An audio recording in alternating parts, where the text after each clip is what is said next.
You guys ready for a little creatine talk? Because I got some information for you. Anyone? Anyone?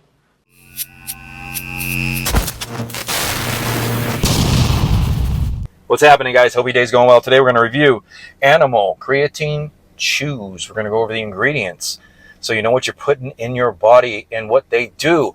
And we'll talk about this a little bit. If you're new to the channel, you like stuff like that, hit the subscribe button. Love to have you along for the ride. So first, these are chewables. This was a fruit punch flavor. And just so you know, the flavor was great.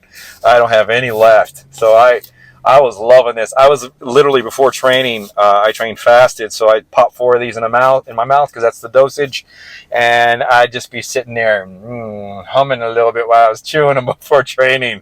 And actually, it was almost fulfilling in the stomach, so it kind of like felt like food going down because it was more solid than just taking a liquid form of creatine. So he did a good job on this. The flavor was great. It was right on. And there's not a lot of, there's no ACE K in this. There is some dextrose and some maltodextrose in this for the flavoring.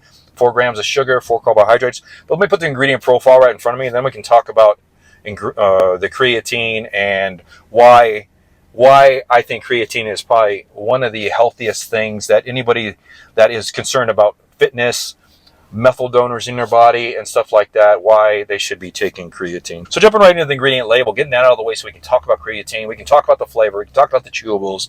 We got, right on the top here, we got 4 chewables at 30 servings here. I believe this goes for like $35. So I don't have any codes for you, but it's 35 bucks, 35 bucks. Calories, 16 calories. And then we have carbohydrates at 4 grams.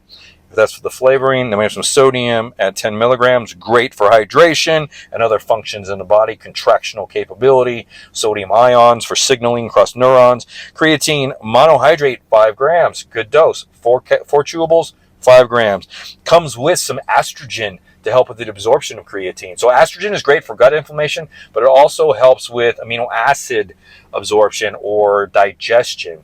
It's been shown to actually promote that by a decent amount of a percentage as far as getting it in the body and utilizing it properly. And creatine actually is a bond of 3 different amino acids: L-arginine, glycine, and methionine. If I'm saying that right, methionine. It's all different ways to say some of these things. So it's a bond of those 3 ingredients. So I like estrogen as far as when amino acid products. They did a really good job there. Then we got some sea salt, 25 milligrams. They chose sea salt over pink salt. Not a bad choice. It has minerals in it as well. So it's not that it's horrible for you. 25 milligrams is pretty low. It's not going to affect you either way, but it's going to give us that extra sodium, and it's cheaper probably than pink salt. So jumping right into animal creatine chewables. Let's talk about this a little bit. Let's talk about creatine. So creatine is an osmolyte, so it draws water into the cells. It's very safe if you do not abuse it, just like anything else. And when it draws water into cells, it creates a cell swelling effect. And this cell swelling effect creates an anabolic state on a cellular level, and also helps with the decrease of protein breakdown. So as far as for training, creatine is a fantastic ingredient.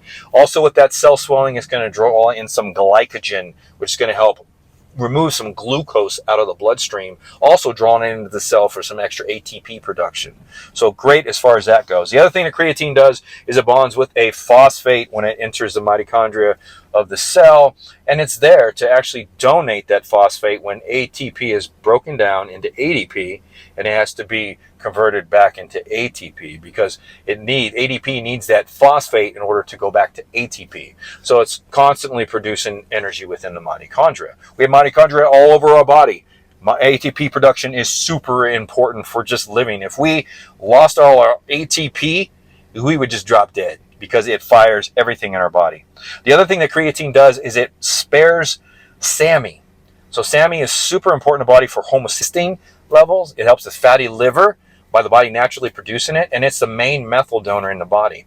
And what happens is when the body naturally produces creatine, it needs a methyl donor in order to do that, and it takes it from SAMe, depleting SAMe levels. When we supplement with creatine, it actually makes the body stop producing as much creatine or feeling the need to produce as much creatine. So it's going to save methyl donors in the body, which are used for all kinds of different functions, health-wise. For those that know about anti-aging and mitochondria dysfunction and all kinds of different things, methyl donors are super important. So that's a plus for creatine. And just so you guys know, if you're not taking creatine and you want something that's going to give you some methylation in your body, some methyl donors, then you want to supplement with some betaine anhydrous, 2.5 grams to 3 grams a day. You can go up to 6 grams of betaine anhydrous. So when I'm not taking creatine, I literally supplement with a higher level of betaine anhydrous for that methylation or methyl donor effect in the body, so I can keep my body functioning properly, because it's all methyl donors are always there, being donated all over the body to actually create different processes in the body. This would be a super long video, but it's on a health level and an energy production level that you need those methyl donors.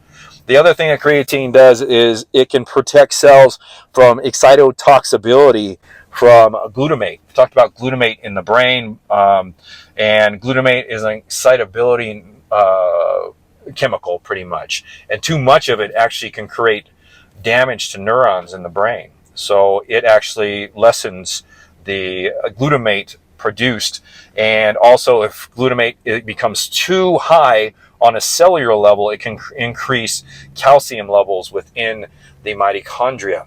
So creatine actually helps balance that out so we can properly produce enough ATP. So for those of you, mom and dads included, that are worried about your sons or daughters, or let's say your dad, taking creatine, creatine has some fantastic benefits in the body, and I believe it is something that should be for those that are healthy. Like I said, I'm a type 1 diabetic, so I watch out for my kidneys, and anybody that has kidney problems, you got to watch out for it. But if you're a healthy individual, creatine is a super healthy supplement to take. You do want to, whether you're training hard or light, always drink your body weight in ounces, or a gallon to gallon and a half a day, just to be safe. So you're always flushing those kidneys out if you're really worried about it. Water is super important. It's probably one of the major important macro that you can consume during the day. We talk about macros all the time, but water is always not included in that, but it's super important. Hydration is super important. So once again, animal chewables, fantastic flavor. I'm gonna miss these, I really am. You guys have a fantastic night or day. We'll talk to you next time.